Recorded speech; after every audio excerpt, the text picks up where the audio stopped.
चलिए जनाब, let's move ahead and talk about the next chapter, जिसका नंबर जो है वो है 8वां, लेकिन नाम की बात अगर करें तो वो है आपका की गवर्नमेंट इंस्टीट्यूशन। सब बोले अगर आप हमारी कंट्री में बात करेंगे तो हमारी कंट्री में चीज़ों को प्रॉपर तरीके से करवाने के लिए, जहां आपने इतनी सारे इकोनॉमी एक्टिविटीज़ के बारे में बात करी, आपने कहा कि हमारी कंट्री में स्टार्टअप है, फिर हमारी कंट्री में स्टैंड अप इंडिया की पॉलिसी है, फिर उसके अलावा आपने मेक इन इंडिया जो है उसकी भी बात करी, और दुनिया भर के अलग अलग पॉलिसीज़ की या फिर अलग अलग स्कीम्स की बात करी। ठीक है, लेकिन पॉइंट ऐसा है कि आप चाहे किसी भी पॉइंट ऑफ व्यू से कोई भी स्कीम की बात कर लीजिए या फिर कोई भी काम की बात कर लीजिए, तो उन सारी चीज़ों को प्रॉपरली रेगुलेट करना, चैनलाइज करना, फैसिलिटेट करना बहुत ज़्यादा इम्पॉर्टेंट है। ठीक है, तो उसके हिसाब से हमारे कंट्री में काफ़ी सारे इंस्टीट्यूशंस वगैरह हैं, जिसमें से बिना टाइम वेस्ट किए अगर मैं सीधा सबसे पहले इंस्टीट्यूट के बारे में बात करूं तो ये एक बहुत ही इम्पॉर्टेंट वाला इंस्टीट्यूशन है जो कि हमारी कंट्री में बहुत सारे काम करता है। ठीक है, नाम जो है वो हिंदी में दिया गया है नीति आयोग, लेकिन अगर यही चीज़ का मैं इंग्लिश में नाम लेने की बात करूं तो आप इसको प्लानिंग कमीशन के नाम से बुला सकते हैं। कौन सा कमीशन? Planning commission. सब प्लानिंग मतलब नीति, नीति मतलब चीजें करना, आयोग, आयोग मतलब कमीशन, यानी कि एक ऐसा ऑर्गेनाइजेशन या फिर एक ऐसा गठन जो कि हमारे कंट्री में देश की इकोनॉमी को आगे बढ़ाने के लिए या फिर काफ़ी सारी चीज़ों को करने के लिए प्लानिंग करने का काम जो है वो यहाँ पे करता है, उसे कहा जाता है क्या? नीति आयोग। सवाल ये आता है कि सर इस नीति आयोग का ऑब्जेक्टिव क्या है? तो जवाब वैसे तो अगर देखेंगे तो लंबा चौड़ा जवाब यहाँ पे आपको दिया हुआ है, बट मैं कहना चाहूंगा कि ऐसा कौन सा काम नहीं है जिसमें नीति आयोग कंट्रीब्यूट ना करता हो। सर अगर बहुत सिंपल से बात करें तो हमारी कंट्री में जो 5 ईयर प्लान्स बनाए जाते हैं जो हर 5 साल के बाद में रिन्यू होते हैं, वो भी किसने बनाए सर? वो भी नीति आयोग ने बनाए। ये इसके अलावा और बहुत दुनिया भर के ऐसी चीज़ें हैं जिसमें कि कंट्रीब्यूशन इसका रहता है। देखते एक बार यहाँ पे क्या क्या जगह है जहाँ पे कंट्रीब्यूशन रहता होगा। सबसे पहली बात, to evolve a shared vision of national development priorities, sectors, strategies with the active involvement of the states। बताओ, मतलब कुछ कसर नहीं छोड़ा। ब्रॉडली अगर आप यहाँ पे बात करोगे तो बोले सर नेशनल डेवलपमेंट की बात जो है वो भी अगर करनी होगी तो उसमें नीति आयोग का क्या है? कंट्रीब्यूशन। या फिर सेक्टर्स के डेवलपमेंट की बात कर रहे होंगे, स्ट्रेटजीज बनाने की बात कर रहे होंगे जो कि नेशन के डेवलपमेंट की बात करता है, उसमें भी नीति आयोग का कंट्रीब्यूशन जो है वो पक्का रहता है। फिर उसके बाद में to foster cooperative federalism through structured support initiative and mechanism with the state on a continuous basis, recognizing that strong states make a strong nation। मतलब सर, मतलब ये कि हमारी कंट्री में जितने भी स्टेट्स हैं, सारे स्टेट्स को कैसे एक साथ लेके चला जा सकता है, कैसे हर स्टेट का रीजनल डेवलपमेंट किया जा सकता है, उस चीज़ की जो प्लानिंग होती है वो भी नीति आयोग जो है वो करवाता है। क्यों ऐसा? क्योंकि ऑब्वियस सी बात है कि हमारे कंट्री में जितने भी स्टेट्स हैं, अगर सारे के सारे स्टेट्स स्ट्रांग होंगे तो आप ये लगा लीजिए अल्टीमेटली कि हमारा देश जो है वो भी क्या रहेगा? वो भी स्ट्रांग बनेगा। राइट? बोले हाँ सर। फिर उसके बाद में अगला, to develop a mechanism to formulate the credible plans. कौन से प्लान? क्रेडिबल, मतलब ऐसे प्लान जिनके ऊपर भरोसा किया जा सके, ऐसे प्लान जो कि लॉन्ग टर्म में एक्चुअल में रिजल्ट देने वाले रहेंगे। लेकिन कहाँ के लिए? सब बोले विलेज लेवल के लिए। आज के डेट में अगर बात किया जाए तो कह सकते हैं कि जो आपके शहर वगैरह है, ठीक है, अर्बन एरियाज जो है या सेमी अर्बन एरियाज जो है वो कहीं ना कहीं डेवलप्ड हैं, वहाँ पे इतना कुछ प्रॉब्लम नहीं है। लेकिन अगर आप रूरल की बात करोगे तो वहाँ के लोग, अगर वहाँ से एग्रीकल्चर हटा दिया जाए तो they are not self sufficient. तो ऐसा क्या किया जाए रूरल एरिया के अंदर, ऐसा क्या किया जाए विलेज लेवल पे कि उन लोगों को खेती के अलावा भी सोर्स ऑफ इनकम जो है, सोर्स ऑफ डेवलपमेंट जो है वो उनको मिले। उसके लिए भी काम करता है कौन? आपका नीति आयोग। ठीक है, फिर उसके बाद में and aggregate these progressively at the higher level of the government.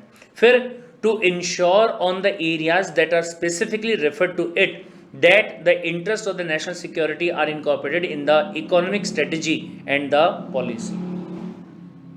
Right? ऐसे अगर अपन पढ़ने जाएंगे तो दुनिया भर की बातें जो है वो यहाँ पे सिंपल तरीके से लिखी हुई है, बट अल्टीमेटली मतलब जो है वो यही निकलता है कि आप ये लगा लीजिए अल्टीमेटली काम ये है या फिर टारगेट ये है कि हमारे कंट्री में डेवलपमेंट होना चाहिए, हमारे कंट्री में इकोनॉमिक डेवलपमेंट जो है वो होना चाहिए, हमारे कंट्री में सोशल डेवलपमेंट होना चाहिए, और हमारे कंट्री में पॉलिटिकल डेवलपमेंट जो है वो भी होना चाहिए, राइट। लेकिन इन तीनों चीज़ों को इंश्योर करने के लिए जहां जहां पे नीति आयोग का जो जो कंट्रीब्यूशन लगेगा वो सारा कंट्रीब्यूशन नीति आयोग जो है वो बोले हमें प्रोवाइड करेगा। देख लेते हैं, पढ़ लेते एक बार। To pay special attention to the sections of our society that may be at the risk of not benefiting adequately from the economic progress. Sir, ऐसा कौन सा सेक्शन होता है जहां पे शायद इकोनॉमिक प्रोग्रेस का बेनिफिट उनको नहीं मिलता होगा? तो बोले सर जो बैकवर्ड वाला सेक्शन होता है, ठीक है, बैकवर्ड बोल दीजिए, या फिर पुअर वाला जो सेक्शन है आप उसकी बात कर लीजिए, उनके बारे में क्या पॉलिसी बनाई जा सकती है, उसमें भी नीति आयोग हेल्प करेगा। फिर उसके बाद to design the strategic and the long term policy, policy बनाने का काम अल्टीमेटली, ठीक है, policy and programmes, framework and initiative and monitor their progress and their efficacy. The lesson learned through the monitoring and the feedback will be used for making the innovative improvement, including the necessary mid-course corrections। मतलब sir जो आपने 5 year plan के बारे में बात किया, या फिर कई बार 2 5 ईयर प्लान के बीच में जो एनुअल पॉलिसी वगैरह आती है, पहले बोले वो पॉलिसी को बनाना, दूसरा उस पॉलिसी को मॉनिटर करते रहना, उसको इंप्लीमेंट करते टाइम पे कि क्या वो पॉलिसी हमने सही बनाई है, क्या उसके हिसाब से जो हमारे ऑब्जेक्टिव्स हमने डिसाइड किए थे डेवलपमेंट करने के, क्या वो अचीव हो रहे हैं, और अगर नहीं हो रहे हैं तो कौन से इनोवेशन को यूज करके उसमें क्या इंप्रूवमेंट लाए जा सकते हैं ताकि हमारे जो टारगेट्स हैं उनको हम बेहतर तरीके से क्या कर सके, अचीव कर सके, ठीक है। उसके ऊपर भी क्या करेगा नीति आयोग जो है वो आपका प्लान करेगा। फिर उसके बाद टू प्रोवाइड एडवाइस देगा and to encourage the partnership between key stakeholders and the national and international like minded think tank as well as educational and the policy research institution. मतलब जो भी national international level पे या फिर institution level पे जो भी लोग काम कर रहे होंगे उनको नीति आयोग जो है वो एडवाइस करने का भी काम करता है, जिसमें जो अल्टीमेट गोल हमारा है कौन सा, नेशन के डेवलपमेंट वाला, उसको क्या किया जा सके, अचीव किया जा सके।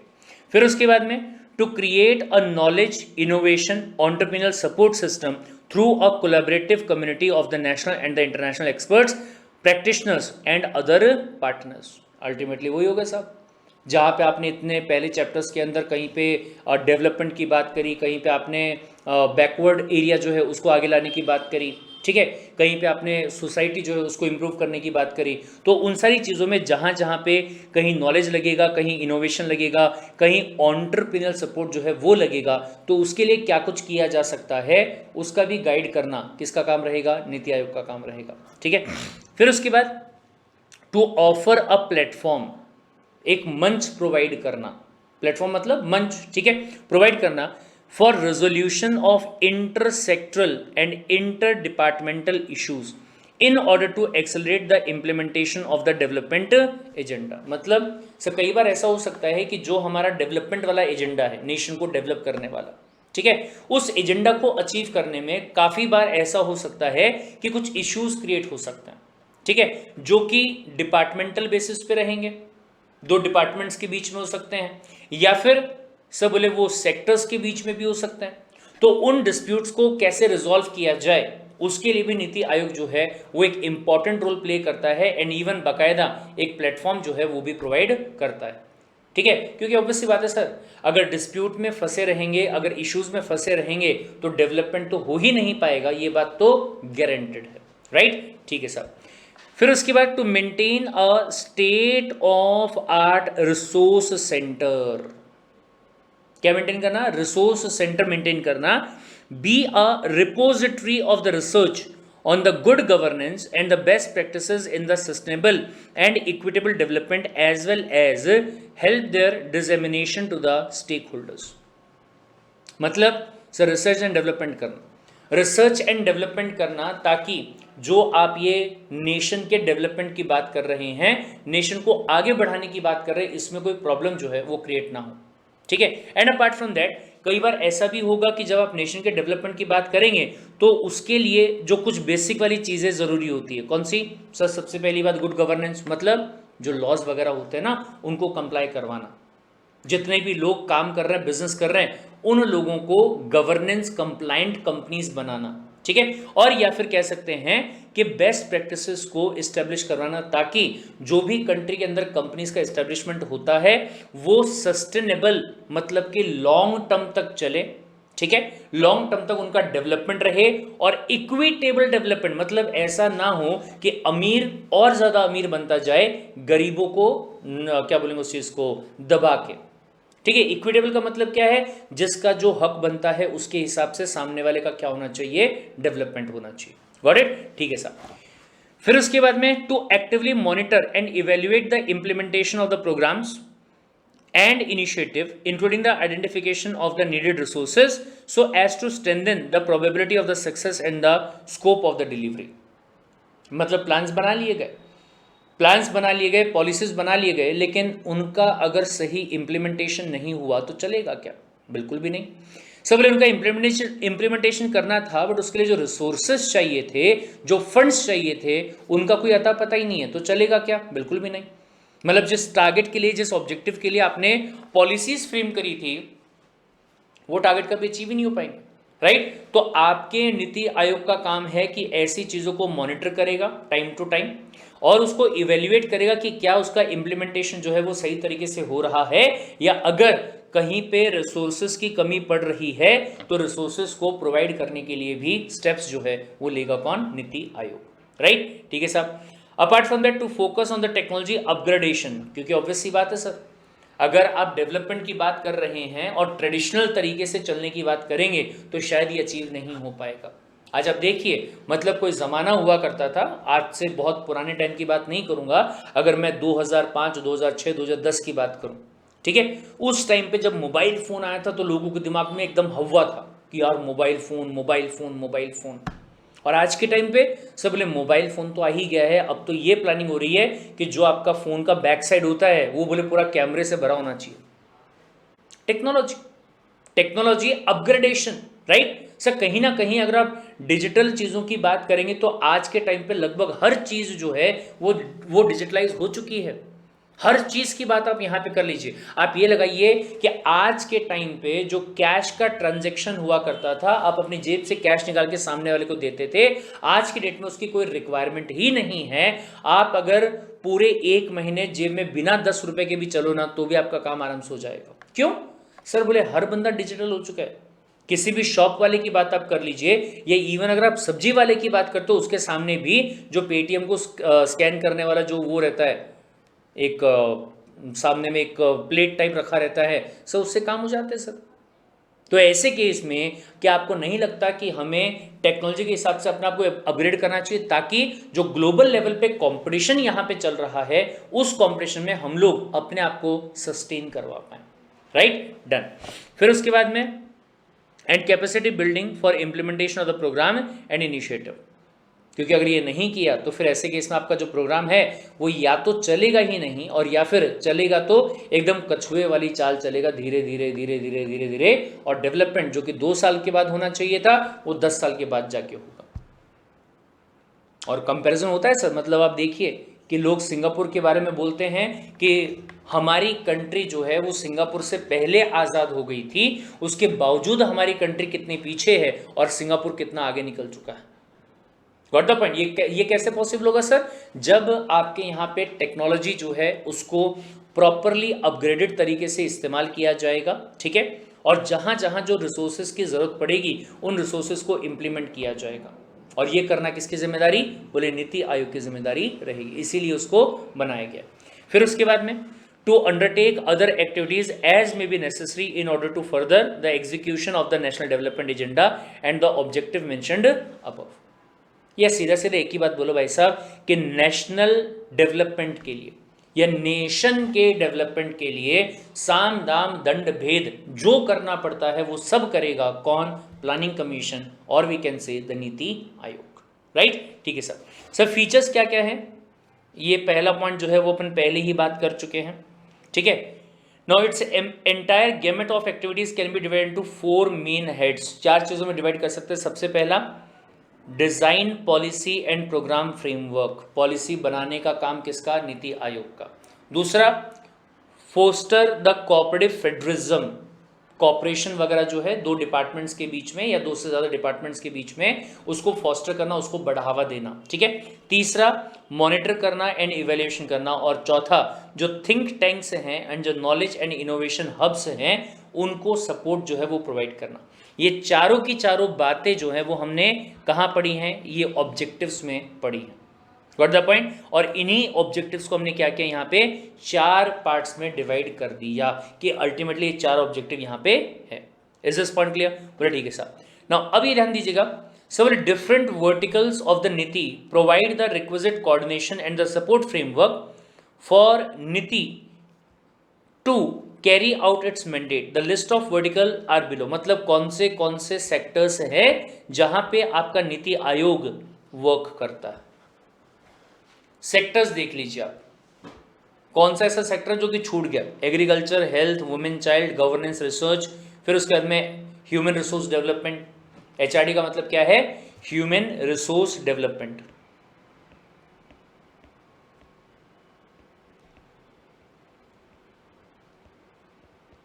राइट। फिर उसके बाद में स्किल डेवलपमेंट एम्प्लॉयमेंट, फिर रूरल डेवलपमेंट, फिर सस्टेनेबल डेवलपमेंट गोल्स, फिर energy, managing urbanisation, industry, infrastructure, financial resources, natural resource and environment, science and technology, state coordinations and the decentralised planning, social justice empowerment. मतलब सभी चीज़ें आगे भाई साहब कुल मिला के 23 है। एग्जाम में ऐसा आपको पूछने वाले नहीं है, एक दो नाम अगर वहाँ पे पूछे गए तो आपको इनको एक बार देख लेना है, ठीक है। लगभग सारे ही सेक्टर्स आ गए जहाँ पे नीति आयोग जो है वो क्या करेगा, काम करेगा और अल्टीमेटली नेशन डेवलपमेंट की तरफ ध्यान जो है वो देगा। Is this point clear? Done.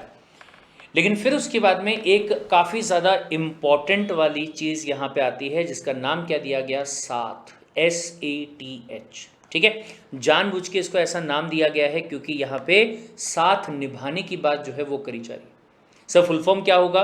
सबसे पहली बात सस्टेनेबल एक्शन, मतलब ऐसा एक्शन जो कि शॉर्ट टर्म के हिसाब से नहीं होगा या फिर शॉर्ट टर्म ऑब्जेक्टिव्स को अचीव करने के हिसाब से नहीं होगा, बल्कि लॉन्ग टर्म सस्टेनेबल ऑब्जेक्टिव्स को अचीव करने के हिसाब से होगा जो कि लॉन्ग टर्म तक चलने वाला होगा, ठीक है। किस चीज़ के लिए? For transforming the human capital. अब ये बात बहुत ध्यान से सुनना भाई साहब।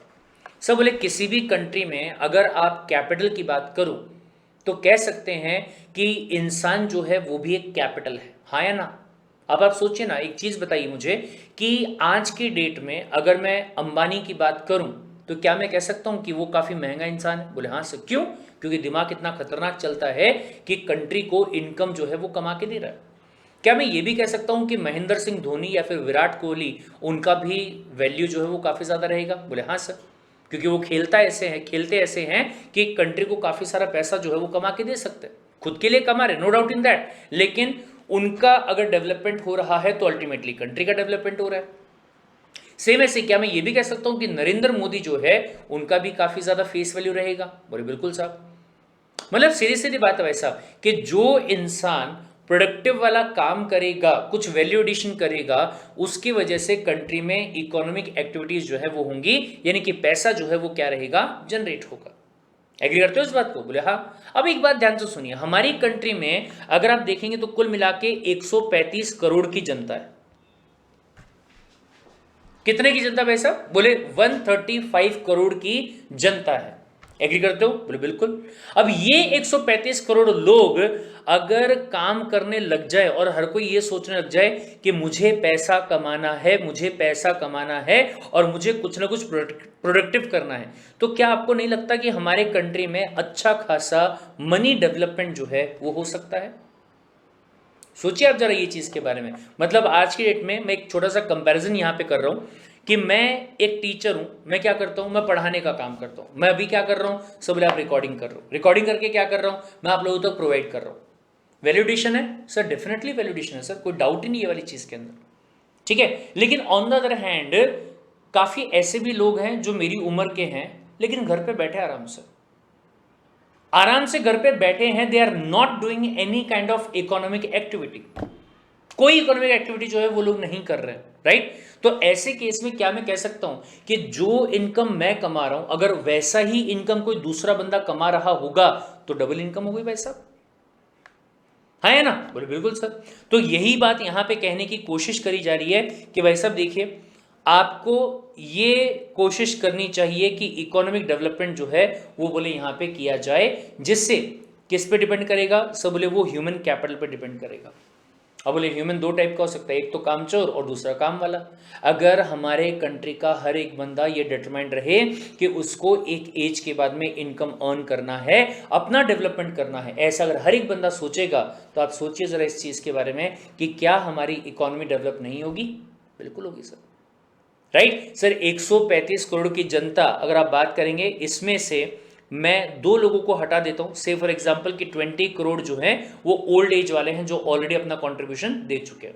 फिर उसके बाद में मान लीजिए कि 20 करोड़ जो हैं वो बच्चे हैं जो कि आगे चल के फ्यूचर में अपना कंट्रीब्यूशन देंगे। लेकिन अगर मैं 40 करोड़ को हटा दूं तो 100 करोड़ की जनता है जो कि अल्टीमेटली आपका यूथ है। और अगर हर एक यूथ ये सोचने लग जाए कि हाँ मुझे इनकम अर्न करनी है, मुझे कुछ ऐसा करना है जिंदगी के अंदर जिससे कि मैं अपनी इनकम को अर्न कर सकूं, तो आप सोचिए अगर उसका डेवलपमेंट होगा और ऐसे 100 करोड़ लोगों का डेवलपमेंट होगा तो क्या कंट्री का डेवलपमेंट नहीं होगा? बिल्कुल होगा। लेकिन प्रॉब्लम ये है कि पूरे 100 करोड़ लोग जो है वो पढ़े लिखे नहीं है। पूरे 100 करोड़ लोग जो हैं वो ये नहीं सोचते कि हाँ मुझे इनकम कमानी है। पूरे 100 करोड़ लोग ये नहीं सोचते हैं कि मुझे मेरा कुछ प्रोडक्टिव काम जो है वो करना है। काफ़ी लोग ऐसे भी है कि यार मेरे तो पापा कमाते हैं अच्छा खासा, my father is in a government job, तो मुझे काम करने की क्या ज़रूरत है? अगर वो काम कर रहे तो उससे मेरे पास में पैसा आ जाएगा। या बोले मेरा भाई कमाता है, राइट। या फिर कई ऐसे भी लोग, मतलब जैसे अगर बात कर लेते कि काफ़ी बार मैंने ऐसा भी देखा है कि मतलब मेरे ही बैचमेट्स रहे हैं फीमेल, और CS कर लिया उन लोगों ने। CS करने के बाद में they married to a rich businessman. अब वो बिजनेसमैन जो है वो बेचारा अपना काम कर रहे हैं, बट ये आराम से हाउस वाइफ बन के रह रहे हैं। अब सोचने की बात है, मतलब थोड़ा सा शायद किसी को वियर्ड लगेगी ये वाली चीज़, लेकिन सोचने की बात है कि आपने कंपनी सेक्रेटरी का कोर्स किया, ठीक है। CS का कोर्स करने के बाद में अगर मैं मिनिमम की बात करूं तो आप 30,000 से लेके 1 लाख रुपए तक की सैलरी जो है उसको आप ग्रैब कर सकते हो, राइट। और अगर आप ये कहते हैं कि सर हाउसवाइफ होना भी कोई आम बात नहीं है, इसके लिए भी काफ़ी कुछ मेहनत लगती है, घर में पूरा काम करना पड़ता, मैं टोटली एंड कंप्लीटली एग्री करता हूँ। बट जस्ट अ सेकेंड, अगर मैं हाउसवाइफ को रिप्लेस कर दूँ किससे? काम वाली से, ठीक है। मेड जो आपके घर में होती है वो, मुझे बताइए ये मेड आपके घर में अगर सारे के सारे काम करे कितने रुपए लेगी? ये मेरे हिसाब से आपसे 10,000 रुपीज़ पर मंथ लेगी। सोचने की बात है, अगर वो बंदी सुबह से लेकर शाम तक आपके घर पे झाड़ू पोछा बर्तन, ठीक है, कपड़े और आपका रूम साफ करना, रूम को सेट करना, ये सारे काम करने की अगर मैं बात करूं तो मैक्सिमम कितने रुपए लेगी? 10,000 रुपए। और आप अगर CS के तौर पे नौकरी करें, मैं मिनिमम की बात कर रहा हूँ, छोटे से छोटे शहर में 30,000 रुपए की सैलरी तो मिलेगी। यानी कि यहाँ पे भी अगर आप देखोगे तो 20,000 रुपीज़ आप एक्स्ट्रा यहाँ पे अर्न कर सकते हैं, बराबर है। लेकिन आपने क्या चूज़ किया कि मुझे हाउसवाइफ बनना है, पर्सनल चॉइस है, मैं ये नहीं बोल रहा हूँ कि आपने ऐसा क्यों किया, राइट। बट पॉइंट ये है कि अगर कंट्री के पॉइंट ऑफ व्यू से देखा जाए तो एक इंसान जो कि कंपनी सेक्रेटरी कोर्स करके बैठा है, उस इंसान को एक्चुअल में वो वाला काम कर रहा होना चाहिए था, ना कि ये वाला काम। अगर ऐसा होता तो देश का डेवलपमेंट होता, कंट्री का डेवलपमेंट होता, आपका खुद का डेवलपमेंट होता, राइट। क्या ठीक है, जो भी है, कहने का मतलब यहाँ पे ये है कि ये वाला जो साथ, ठीक है, साथ नाम का जो एक्शन यहाँ पे लिया जा रहा है, इसमें हमारी कंट्री का जो ह्यूमन कैपिटल है उसको इंप्रूव करने की बात करी जा रही। काफ़ी सारे लोग बोले अनपढ़ हैं, उनको नहीं पता पढ़ाई क्या होती है, ठीक है। जब तक उनको ये एजुकेशन नहीं होगा तब तक वो काम नहीं कर सकते। तो यहाँ ऑब्जेक्टिव क्या होगा कि हमें ह्यूमन कैपिटल जो है वो रेज करना, अच्छा ह्यूमन कैपिटल। ध्यान से देखिए, सब बोले ये जो आपका प्रोग्राम है it focuses on 2 main sectors, सबसे पहला एजुकेशन और दूसरा हेल्थ। अच्छा ये बात भी ध्यान दीजिएगा भाई साहब, सब बोले हम पढ़ लिए, एजुकेशन बहुत अच्छा ले लिया, कंपनी सेक्रेटरी बन गए, बोले हम CS बन गए, ठीक है। लेकिन ये कंपनी सेक्रेटरी का एजुकेशन लेने के लिए हमने दिन रात इतनी पढ़ाई करी, इतनी पढ़ाई करी, इतनी पढ़ाई करी कि हेल्थ के बारे में सोचना छोड़ दिया, ठीक है। और मोटापा बोले इतना ज़्यादा आ गया शरीर के अंदर कि पूछो मत, बोले साथ में बोले बीमारियां वगैरह हो गई, जैसे ही 40 की एज में गए, डायबिटीज़ हो गया, ब्लड प्रेशर जो है वो हो गया, या और जो बीमारियां होती है वो हो गई। और फिर बोले सोने पे सुहागा, कोरोना आ गया, बोले जैसे ही कोरोना आया निकल लिया, या बीमार पड़ गए बहुत ज़्यादा। तो एक बात बताइए कि अगर हम बीमार पड़ जाते हैं, अगर मैं इकोनॉमिक्स के पॉइंट ऑफ व्यू से बात करूं, तो क्या मैं कह सकता हूं कि इसकी वजह से कहीं ना कहीं आपने इकोनॉमी को थोड़ा सा रोक दिया है ना? या फिर अगर भगवान ना करे लेकिन किसी की डेथ अगर हो गई यहाँ पे, तो in that case also sir, एक इंसान जो कि कंट्री में 30,000 का कंट्रीब्यूशन कर पा रहा था, अब उसका कंट्रीब्यूशन कितना हो गया? 0। एज वेल एज उसके ऊपर बोले 2-3 लाख रुपए का खर्चा करना पड़ा मेडिकल एक्सपेंडिचर वाला। हालांकि उससे भी डॉक्टर्स को कमाई मिली है और इकोनॉमी कंट्रीब्यूशन हुआ है, बट हमने अपना लॉन्ग टर्म रिसोर्स जो है वो क्या कर दिया? खो दिया। तो इस प्रोग्राम के हिसाब से 2 चीज़ों पे फोकस किया जा रहा है। पहला कि सर यहाँ पे ध्यान देना पड़ेगा एजुकेशन के ऊपर, कि कंट्री में जितने भी लोग हैं उनको एजुकेट करने की कोशिश करी जाए और अच्छे हेल्थ की तरफ ध्यान जो है वो दिया जाए। And to build 3 role model states, 3 states उन्होंने डिसाइड किए हैं, और इस माध्यम से मतलब कि एजुकेशन और हेल्थ के पॉइंट ऑफ व्यू से इन 3 स्टेट्स को रोल मॉडल स्टेट्स के तौर पे इस्टेब्लिश करने के बारे में सोचा गया है। ठीक है, ध्यान दीजिएगा। सब बोले after an elaborate selection process based on the challenge method, 3 states namely Jharkhand, Madhya Pradesh, Orissa. कौन से? Jharkhand, Madhya Pradesh, Orissa were selected for the project. The program is being implemented in these states along with the knowledge partner, that is a BCG group. ठीक है, knowledge partner कौन सा है? BCG group and Piramal foundation. Sir Piramal के बारे में आपने सुना होगा, पिरामल हेल्थ केयर टेबलेट्स वगैरह बनाता है, फार्मास्यूटिकल्स में काम करता है, तो उसका बोले इवन एक फाउंडेशन भी है which is for the education leadership. तो बॉस्टन एंड कंसल्टेंसी ग्रुप और पिरामल इन दोनों के साथ में मिलके यहाँ पे इस प्रोग्राम को लॉन्च किया गया है, बट उसका कंसोर्टियम जो है वो नीति आयोग से भी जुड़ा हुआ है। मतलब ये चारों लोगों ने यहाँ पे मिलके इस इनिशिएटिव को चालू करने के बारे में सोचा। Got the point? ठीक है साहब। अब ये प्रोजेक्ट की बात अगर की जाए तो इसको बोले 3 फेजेस में कवर किया जाएगा, जिसमें कुल मिला के 30 महीने। ठीक है, और वो कब कंप्लीट हो रहा है? सब बोले यही साल 2020 के अंदर बोले ये कंप्लीट हो रहा है। ठीक है बोले। Now the 2 phases of the project have been completed, 2 already complete हो चुके हैं। It is now in the 3rd phase of the implementation which will last for 18 months। 18 महीने के बाद में वो भी क्या हो जाएगा? खत्म हो जाएगा। ठीक है। नाउ अचीवमेंट क्या करेंगे सर?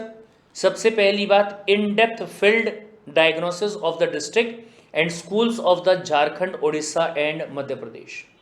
सर बोले यहाँ पे डिस्ट्रिक्ट लेवल पे जो स्कूल्स वगैरह हैं और जो एजुकेशन का सिनेरियो है उसका क्या रहेगा?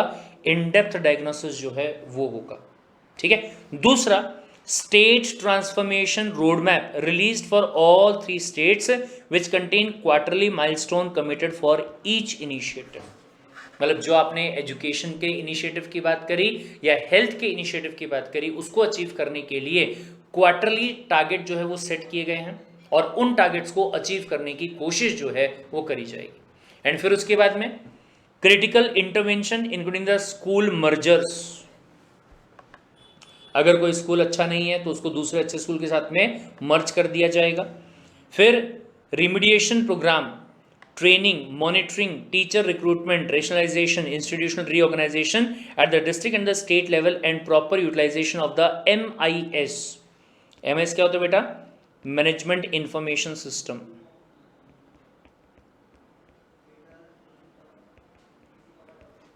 ठीक है। Are in execution mode since January 2018। मतलब सर हमने काफ़ी बार यूट्यूब पे, इंस्टाग्राम पे और फेसबुक पे वीडियोस देखे हैं जिसमें बताया गया है कि टीचर बोलता है DANGER डांगर, या फिर NATURE नटूरे। ठीक है। तो ऐसे जो भी बोले टीचर्स वगैरह होंगे उन टीचर्स को हटाया जाएगा, अच्छे टीचर्स को वहाँ पे लगाया जाएगा और डेवलपमेंट करने की कोशिश जो है उसको यहाँ पे किया जाएगा। Got the point? ठीक है साहब। And the progress of the project is being monitored through the NSG National Steering Group and the Central Project Monitoring Unit CPMU at the national level and the SPMU at the state level. Sir ये ध्यान रखिएगा, important है, exam में question आ सकता है कि साथ का जो प्रोजेक्ट आपका है उसको कौन मॉनिटर कर रहा है, सेंट्रल लेवल पे कौन कर रहा है और स्टेट लेवल पे कौन कर रहा है, दोनों क्वेश्चन जो है वो आपको पूछे जा सकते हैं। Is this point clear? Done. चलिए साहब, इसके बाद में बढ़ते हैं आगे और बात करते हैं बहुत ही ज़्यादा इंपॉर्टेंट टॉपिक के बारे में, जिसके ऊपर बहुत लाजमी है कि आपको क्वेश्चन जो है वो पूछा जा सकता है। अगला जो इंस्टीट्यूट है उसका नाम क्या है? Ministry of corporate affairs. Sir इसके अलावा यानी कि इकोनॉमिक्स के अलावा हमारे सिलेबस में लीगल एप्टीट्यूड नाम का सब्जेक्ट जो है वो दिया गया। कौन सा सब्जेक्ट भाई साहब? Legal aptitude. सर उसमें ना बात करी गई है about the incorporation of company. ठीक है, अब ऐसा जब कंपनी बनाने की बात की जाती है तो वहां पे ऑलरेडी आपको एक एक्ट दिया गया है जिसके हिसाब से कंपनी को बनाया जाता है और रेगुलेट किया जाता है। क्या नाम है? सब बोले कंपनीज एक्ट 2013। कौन सा एक्ट है? Companies act 2013। सब बोले इस एक्ट के हिसाब से अगर बात की जाए तो उस एक्ट को इंप्लीमेंट करवाने के लिए एक अथॉरिटी बनाई गई है जिसका नाम क्या दिया गया है? Ministry of corporate affairs, MCA। बराबर है। और सर ये एक ऐसा डिपार्टमेंट है सेंट्रल लेवल पे, ठीक है, जो इस बात को इंश्योर करता है कि कंपनी आपकी जो है, ठीक है, जो कि 1 पर्सन कंपनी हो सकती है, प्राइवेट कंपनी हो सकती है, पब्लिक कंपनी हो सकती है, पब्लिक लिस्टेड कंपनी हो सकती है। ठीक है, तो बहुत ही कॉमन सेंस वाली बात है कि सर अगर आप पब्लिक लिस्टेड कंपनी की बात करोगे या अगर आप पब्लिक कंपनी की बात करोगे जो कि अनलिस्टेड वाली होगी, जिसके शेयर्स स्टॉक मार्केट में लिस्टेड नहीं होंगे, वो कंपनीज में जनता का पैसा बहुत बड़े लेवल पे लगा होता है। राइट? अब सर आपने शायद काफी बार ये सुना होगा कि यस बैंक का घोटाला जो है वो हुआ था। राइट? या फिर इसके पहले अगर आप बात करोगे तो किंगफिशर कंपनी में विजय माल्या नाम का जो बंदा है उसने कांड किया था। या फिर apart from that Nirav Modi नाम का जो बंदा है उसने कांड किया था। या हर्षद मेहता नाम का जो बंदा है उसने भी एक कांड किया था। राइट? या फिर सहारा कंपनी में सुब्रतो राय जैसे एक बंदा था, उसने भी क्या किया था? कांड किया था। Is this point clear? जिसकी वजह से ऑब्वियस सी बात है कि जो पब्लिक का पैसा है दैट वाज एट स्टेक, मतलब वो नुकसान में था कहीं ना कहीं।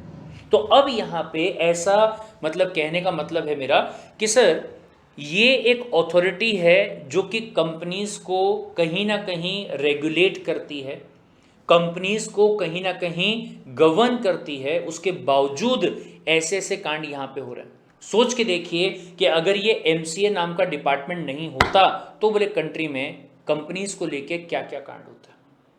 Is this point clear? चलिए भाई साहब, सो बात करते हैं इसके बारे में सिंपल तरीके से कि सर अगर मिनिस्ट्री की बात की जाए यानी कि MCA की बात की जाए, it is primarily concern with the administration of the companies act 2013 और एनी ओल्ड एक्ट। मतलब आज के टाइम पे 2013 चल रहा है, उसके पहले 56 था, उसके पहले 1913 भी हुआ करता था। ठीक है, या फिर apart from that the LLP act, limited liability partnership act, जिसके हिसाब से LLP यानी कि partnership form with the limited liability जो है उसको बनाया जाता है, उसको भी क्या करता है? एडमिनिस्टर करता है। And even the other allied acts and the rule and the regulations framed there under mainly for regulating and function of the corporate sector according to the law। मतलब कंपनी वगैरह जो है, कॉर्पोरेट सेक्टर वगैरह जो है, उसको बोले proper तरीके से रेगुलेट करने के लिए इसको बनाया गया। ठीक है, now ministry is also responsible for administering the company competition act. कौन से वाला एक्ट भाई साहब? कॉम्पिटिशन। सर ये क्या करता है? बहुत सिंपल सी बात है। सब बोले मार्केट में हर किसी को बिजनेस करने की अथॉरिटी है, मतलब कोई भी बंदा काम कर सकता है किसी भी टाइप का। आज के टाइम पे अगर आप स्टील का नाम लेते हैं तो इंडिया में शायद आपने टाटा स्टील का नाम सुना होगा, हाँ। जिंदल स्टील का नाम सुना होगा, हाँ। मित्तल स्टील का नाम सुना होगा, हाँ। मैं सोच रहा था कि मैं भी स्टील का बिजनेस जो है वो शुरू कर दूं, क्या मुझे मार्केट में एंटर करने दिया जाएगा? और अगर मैं मार्केट में एंटर होऊंगा तो क्या इन कंपनीज को फर्क पड़ेगा? सर कंपनीज को फर्क तो पड़ेगा। द रीजन बीइंग कि अगर आप मार्केट में एंटर होते हैं तो भले ही इनके लेवल का काम ना करें, लेकिन थोड़ा बहुत काम तो आप करेंगे, जिसकी वजह से उनका जो मार्केट शेयर होगा, जो पहले 3 लोगों में डिवाइडेड था, अब वो 4 में डिवाइड हो जाएगा। Got the point? अब मेरी इस बात से अगर उनको तकलीफ होती है तो क्या मैं कह सकता हूं कि वो मुझे दबाने की कोशिश कर सकते हैं? यस और नो? बोले हाँ। अभी ध्यान से भाई साहब, अगर चारों अपना अपना काम करते हैं, अपना अपना हार्डवर्क करते हैं, then there will be healthy competition. लेकिन अगर यहां मुझे दबाने की कोशिश करी जाए तो उसे आप कहेंगे कंपटीशन पे एडवर्स इफेक्ट होना। और ऐसा एडवर्स इफेक्ट नहीं होना चाहिए, इसके लिए एक अलग से एक्ट बनाया गया जिसका नाम क्या दिया गया, competition act 2002। Got the point? ठीक है साहब। To prevent the practices having the adverse effect, ये देखिए यहां पे लिखा हुआ भी है कि कंपटीशन जो है उस पर कोई खतरा नहीं होना चाहिए, उस बात को इंश्योर करने के लिए इस एक्ट को बनाया गया, और एमसीए डिपार्टमेंट जो है वो उसके हिसाब से भी काम करता है। ठीक है साहब। फिर उसके बाद to promote the sustained competition in the market to protect the interest of consumers through the commission set up under the act।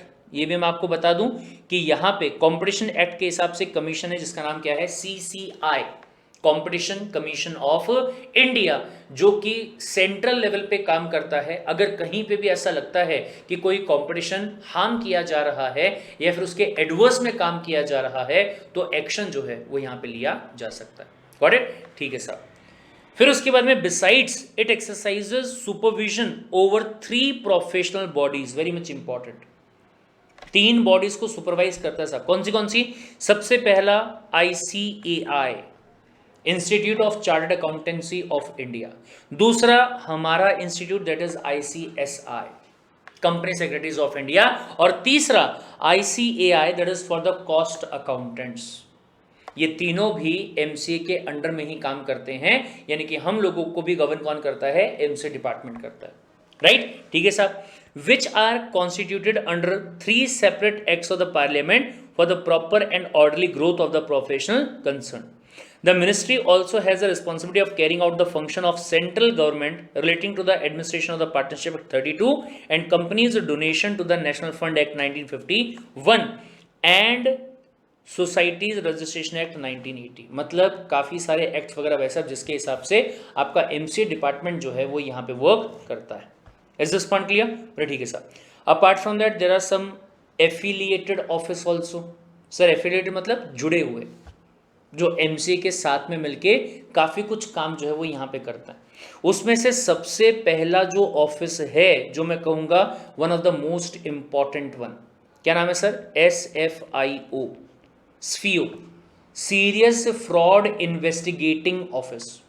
सो कई बार ऐसा देखा भी गया है पास्ट में और आगे भी हो सकता है कि किसी कंपनी के अंदर सीरियस टाइप का फाइनेंशियल फ्रॉड जो है वो चल रहा हो। राइट? तो ऐसे फ्रॉड का इन्वेस्टिगेशन करने की जो अथॉरिटी है वो किसको दी गई है? स्फीओ को। SFIO, serious fraud investigating office. Right?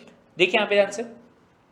So the government in the backdrop of major failure of NBFC, non-banking financial institution, phenomenon of the vanishing companies मतलब सर जिनका कुछ पता ही नहीं है, मतलब कल तक थी पर आज पता नहीं बोले कहाँ है कहाँ नहीं, वेनिश हो गई बोले, मार्केट से गायब ही हो गई, कोई फाइनेंशियल ट्रांजेक्शन नहीं है, कोई एक्टिविटी वगैरह कुछ भी नहीं है। ठीक है। Plantation companies and the recent stock market scam had decided to set up a office, a multi disciplinary organisation. Sir ऐसा ऑर्गेनाइजेशन जो कि मल्टी लेवल पे काम करता है, मल्टी डिसिप्लिन पे काम करता है। सर मल्टी डिसिप्लिन मतलब ऐसा कि फाइनेंशियल पॉइंट ऑफ व्यू से भी और non financial point of view से भी, किसी भी टाइप का अगर लॉस कंप्लाई नहीं होंगे तो उसके पॉइंट ऑफ व्यू से भी बात कर सकता है, इन्वेस्टिगेशन कर सकता है और फाइनेंशियल पॉइंट ऑफ व्यू से भी कर सकता है। राइट? यानी कि किसी भी तरीके से कोई भी फ्रॉड अगर किया गया होगा तो बोले यहाँ पे एक्शन लिया जा सकता है बाय द ऑफिस। ठीक है। To investigate the corporate frauds, the organization has been established। कब से? 1 अक्टूबर 2003 से इसको एस्टेब्लिश किया गया। 1 अक्टूबर 2003 से इसका एस्टेब्लिशमेंट जो है वो यहाँ पे किया गया। Understood the point? फिर दूसरा CCI, इसकी बात अपन पहले कर चुके हैं, कॉम्पिटिशन कमीशन ऑफ इंडिया।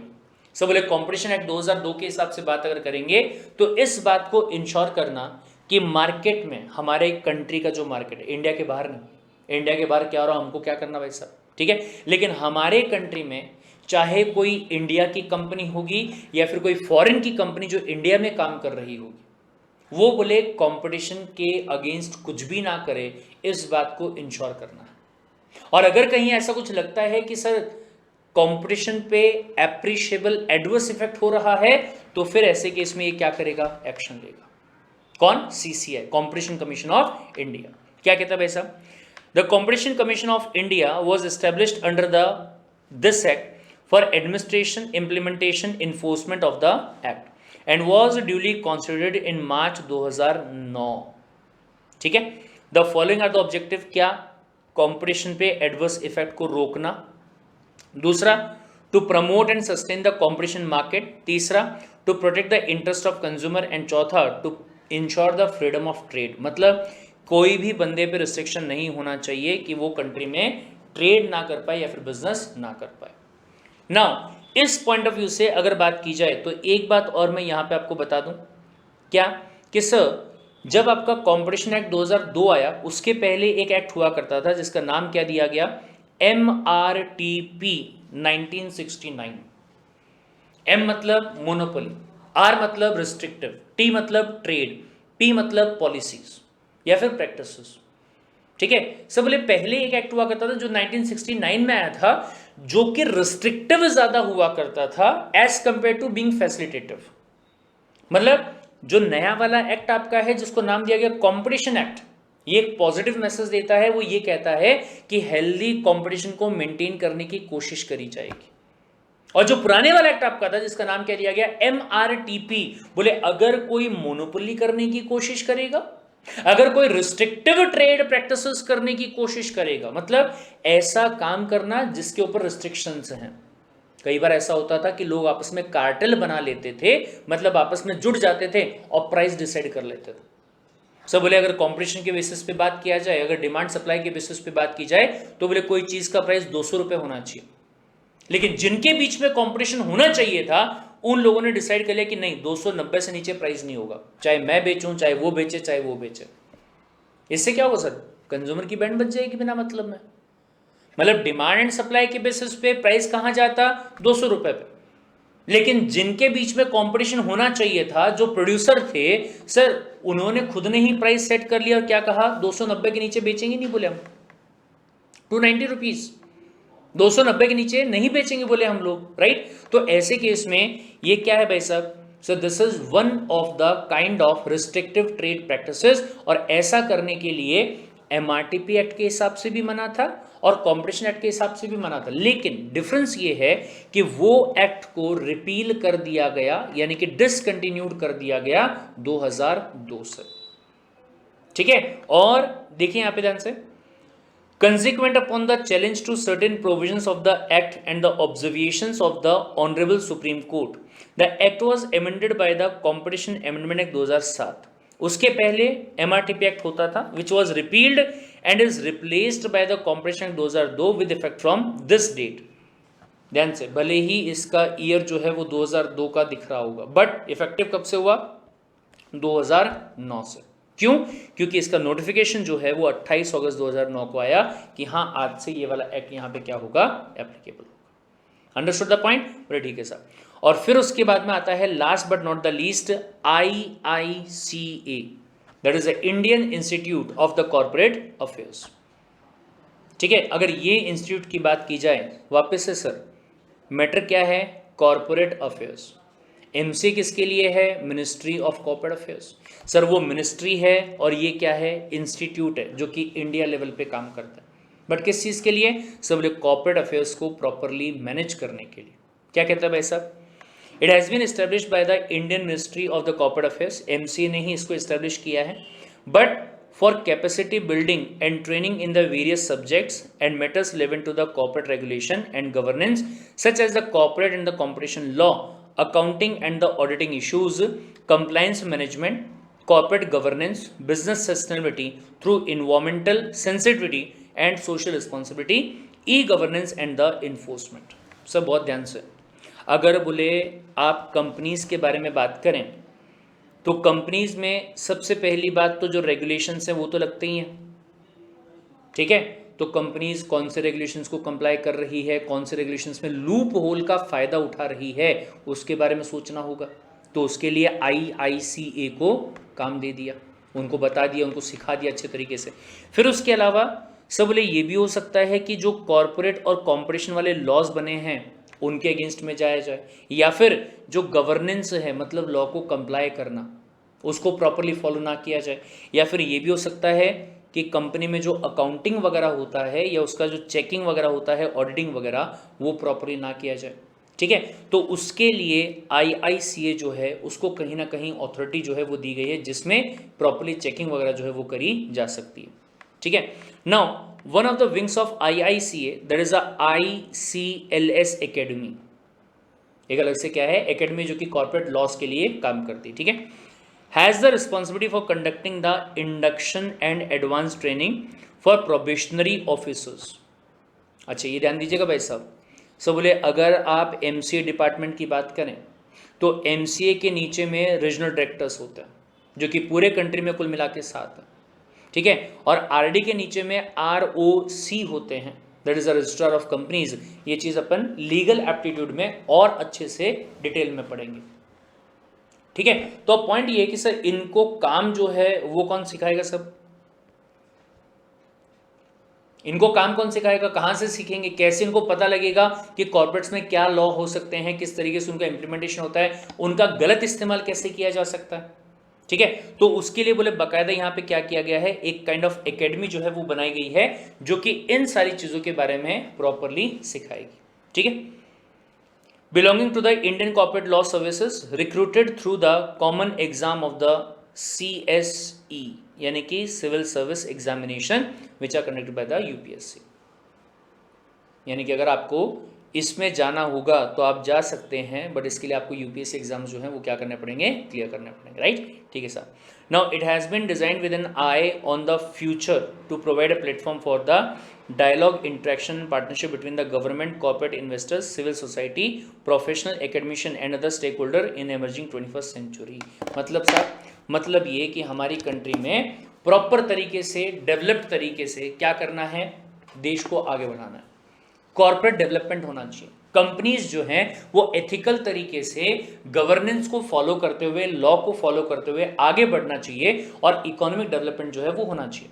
और इस बात को इंश्योर करने के लिए आपका IICA जो है वो क्या करेगा, इंपॉर्टेंट रोल प्ले करेगा। Understood the point, done.